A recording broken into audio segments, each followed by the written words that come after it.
মানিকগঞ্জে স্বরলিপি সঙ্গীত নিকেতনের আয়োজনে ইফতার ও দোয়া মাহফিল। মুক্তিযুদ্ধের চেতনা টিভি মানিকগঞ্জ জেলা প্রতিনিধি বীর মুক্তিযোদ্ধা মোহাম্মদ আজহার হোসেন। পবিত্র মাহে রমজান উপলক্ষে মানিকগঞ্জের ঐতিহ্যবাহী স্বরলিপি সঙ্গীত নিকেতনের উদ্যোগে পবিত্র রমজানের তাৎপর্য শীর্ষক আলোচনা ও দোয়া ও ইফতার মাহফিল অনুষ্ঠিত হয়েছে। 20শে ফাল্গুন 1432 বঙ্গাব্দ ও 20শে রমজান 1447 হিজরি উপলক্ষে 10শে মার্চ 2026 মঙ্গলবার সন্ধ্যায় মানিকগঞ্জ শহরের কালীবাড়িতে এই অনুষ্ঠানের আয়োজন করা হয়।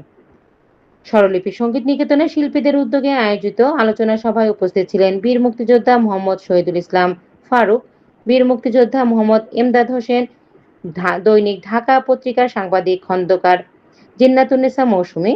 এ সময় স্বরলিপি সঙ্গীত নিকেতনের শিল্পীদের মধ্যে উপস্থিত ছিলেন বিশিষ্ট কণ্ঠশিল্পী নাসরিন আহমেদ, অ্যাডভোকেট খোরশেদ আলম, বশির উদ্দিন মাস্টার, মোহাম্মদ জাহাঙ্গীর আলম, ওস্তাদ সুনীল চক্রবর্তী, প্রতুল রায়, আবৃত্তিকার মোহাম্মদ শামসুল আলম, শিশুশিল্পী সম্প্রতি দাস, বেলা আক্তার, স্বপ্না আক্তার, ইতি রাজ, শিবেন চক্রবর্তী ও শ্যামল কর্মকার।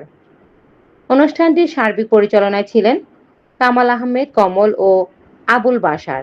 রমজানের তাৎপর্য নিয়ে আলোচনা শেষে দেশ ও জাতির কল্যাণ কামনা করে বিশেষ দোয়া মোনাজাত করা হয় এবং পরে উপস্থিত সবার মাঝে ইফতার পরিবেশন করা হয়।